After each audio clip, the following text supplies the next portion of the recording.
राजस्थान का ऐसा दमदार नेता जिसे देखकर विरोधी हो जाते हैं पसीने पसीने, ऐसे नेताओं को रोकने की इतनी बड़ी साजिशें आप देखते रहिए। सबसे आसान तरीका होता है किसी भी इंसान को तोड़ने का। उसके काम बंद कर दो, उसके आसपास के लोगों के काम बंद कर दो, उसे सबसे अलग कर दो, बिल्कुल अलग सा व्यवहार करना शुरू कर दो। ये कुछ ऐसे तरीके हैं जो बेशक पुराने हैं पर आज भी कारगर हैं। और ऐसे ही कुछ तरीकों का इस्तेमाल किया अशोक गहलोत और उनके समर्थकों ने सचिन पायलट और उनके गुट को तोड़ने के लिए, क्योंकि राजस्थान में ये बात अब हर कोई जान चुका है कि सचिन पायलट समय के साथ जिस हिसाब से बढ़ रहे हैं उसे देखकर ये कहना भी गलत नहीं होगा कि आने वाले वक्त में वो राजस्थान की राजनीति के कद्दावर नेताओं में गिने जाएंगे। अभी भी सचिन पायलट राजस्थान की राजनीति में वो कद रखते हैं जो अच्छे अच्छे नेता अपने पूरे राजनीतिक करियर में हासिल नहीं कर पाए। पायलट के बढ़ते कद को देखकर उनके विरोधी अक्सर परेशान रहते हैं और इसके लिए समय समय पर वो सचिन पायलट को तोड़ने की कोशिश करते रहते हैं। तो आज इस वीडियो में हम आपको ऐसी 10 नाकाम कोशिशों के बारे में बताने वाले हैं जो सचिन पायलट को तोड़ने के लिए की गई। नमस्कार, आप देखना शुरू कर चुके हैं राजस्थान संवाद। ऐसा नहीं है कि सचिन पायलट को तोड़ने की कोशिश एक समय के बाद शुरू हुई। पायलट के विरोधियों ने उन्हें तोड़ने की कोशिश उसी दिन से शुरू कर दी थी जब राजस्थान में कांग्रेस ने कमान संभाली थी। पहली कोशिश उप मुख्यमंत्री बनाना। सबसे पहली कोशिश पायलट को तोड़ने की तब की गई जब उन्हें मुख्यमंत्री ना बनाकर उप मुख्यमंत्री बना दिया गया। जिस इंसान को राजस्थान की जनता अपना मुख्यमंत्री मान चुकी हो, पूरे राजस्थान में पायलट मुख्यमंत्री के नारे गूंज रहे थे, तभी उप मुख्यमंत्री बनाकर सचिन पायलट को उनके सम्मान, उनकी मेहनत का ये फल दिया गया। पायलट समर्थकों को साइडलाइन करना। इसके बाद दूसरी कोशिश की गई सचिन पायलट समर्थकों को साइडलाइन करके।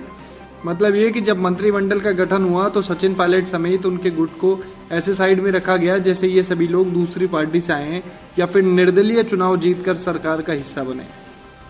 पायलट के सभी कार्यों में अड़चन डालना।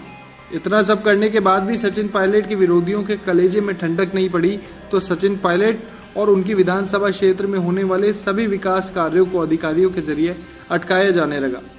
पायलट समर्थकों के काम में अड़चन। किसी भी नेता की ताकत होते हैं उसके साथ खड़े लोग। सचिन पायलट की ताकत भी उनके समर्थक ही थे। ये बात उनके विरोधियों को कुछ खास जम नहीं रही थी और इसी के चलते सचिन पायलट के साथ साथ उनके सभी समर्थकों के और उनकी विधानसभा क्षेत्र के सभी विकास कार्यों को अधिकारियों द्वारा रोका गया, अड़चन डलवाई गई। आला कमान तक गलत रिपोर्ट। कांग्रेस में अभी भी सभी बड़े फैसले आला कमान द्वारा ही लिए जाते हैं। पायलट को उप मुख्यमंत्री बनाने का फैसला भी आला कमान का ही था। ये सभी जानते हैं कि सचिन पायलट गांधी परिवार और 10 जनपद में सीधी पकड़ रखते हैं, तो अगर सचिन पायलट को तोड़ना है तो सबसे पहले उन्हें आला कमान के सामने कमजोर करना पड़ेगा और ये तब होगा जब सचिन पायलट की नेगेटिव रिपोर्ट आला कमान तक पहुंचेगी। पायलट समर्थक होने के कारण सम्मान में देरी।